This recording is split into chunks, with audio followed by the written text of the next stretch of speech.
Bonjour et bienvenue dans cette nouvelle vidéo consacrée au logiciel de montage d'Adobe Premiere Pro.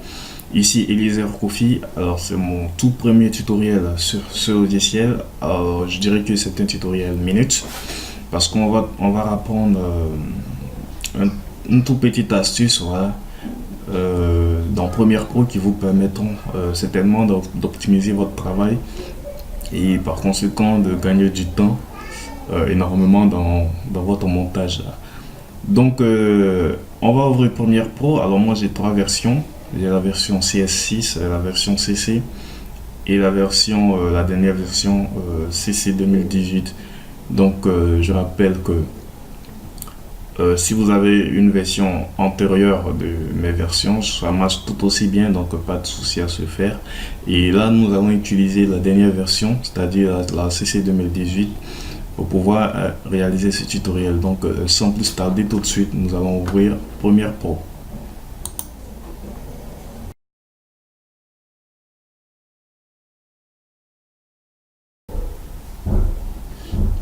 Alors donc Premiere Pro CC 2018 est ouvert, donc nous allons faire un nouveau projet.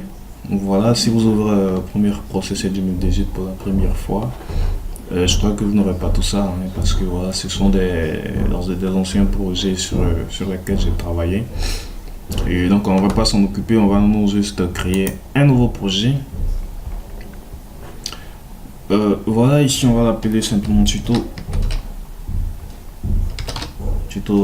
01 par exemple, et nous allons le mettre sur le bureau. Donc, voilà, je pense que c'est beaucoup plus voilà, à ce niveau faites OK.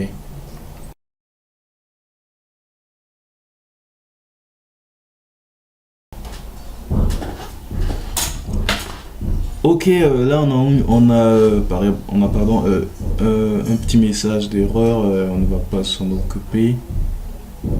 Alors, on dit vous devez ouvrir les préférences matériel audio et tout ça. Je vais faire oui pour voir ce qu'on me présente.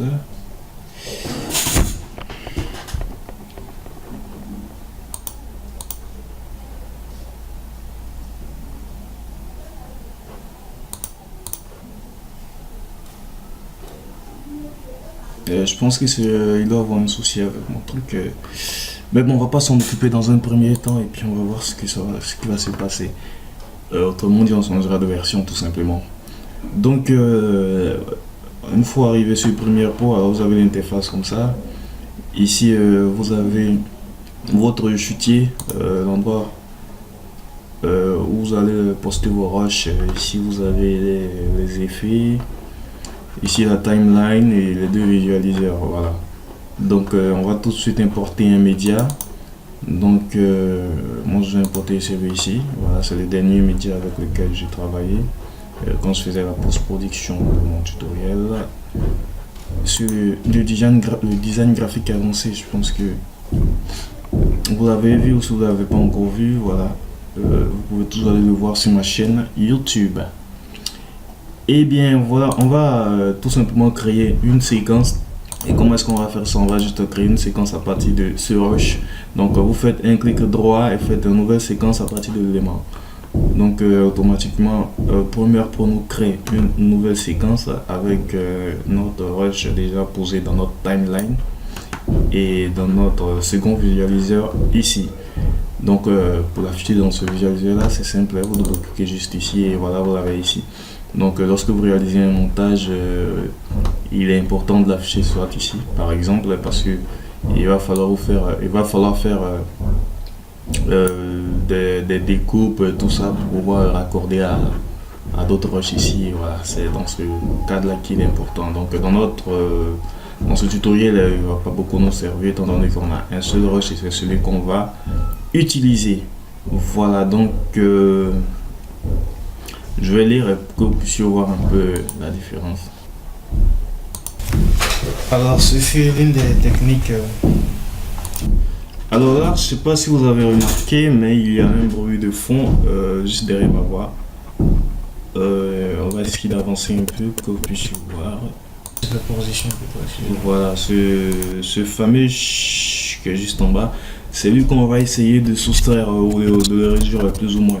Donc pour ça, on vient ici dans la palette d'effets et on tape l'effet réduction.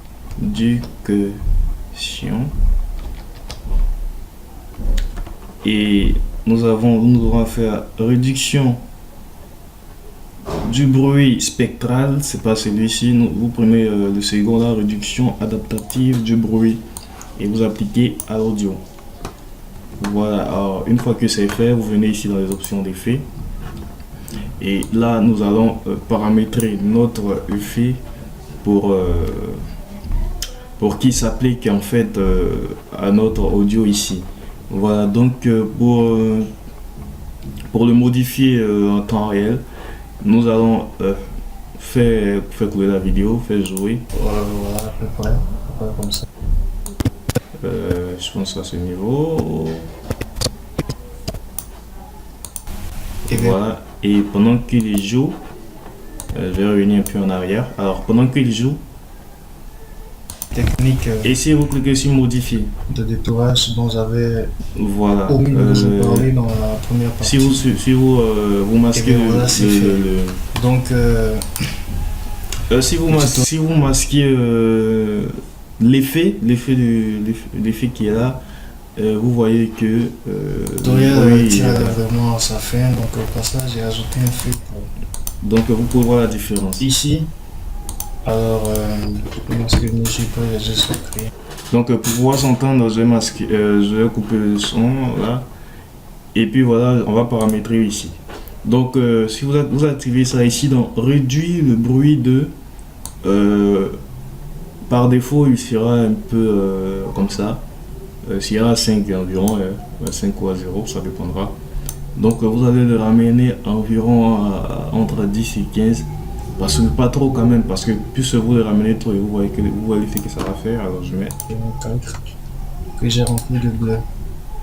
Donc voilà. C'est vrai que le bruit de fond a complètement disparu, mais la voix est un peu isolée, un peu courbée, c'est pas ce qu'on recherche. Donc on va, c'est pour cela pardon, qu'on va réduire juste légèrement. Voilà, on était plein. Voilà. Voilà, à peu près, comme ça. Donc la vérité est qu'on a un peu de bruit de fond, mais vraiment très léger, et ça n'empêche pas quand même d'entendre la voix qui est juste derrière. Donc si je mets play, alors vous pouvez essayer de jouer aussi avec les paramètres de bruyance qui sont là. Et voilà les réglages de niveau là, c'est des signaux.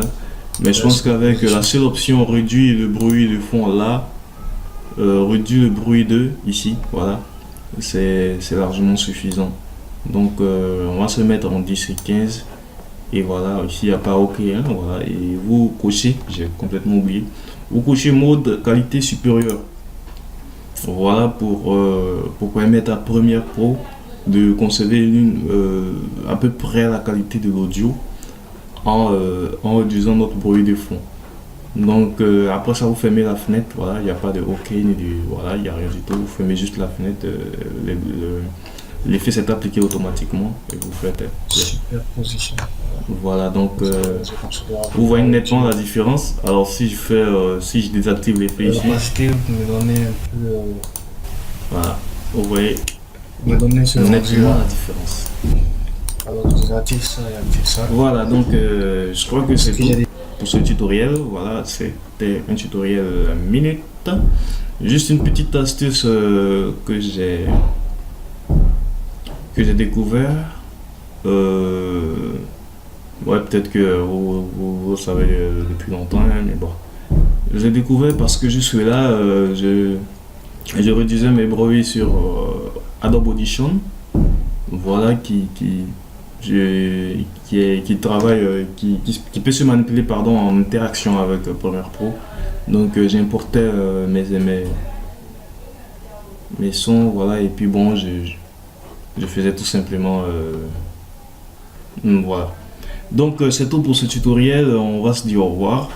Alors merci de m'avoir suivi, ici les Kofi. Alors si vous Si vous n'êtes pas encore abonné à ma chaîne, c'est le moment de le faire. Vous pouvez partager au maximum cette vidéo.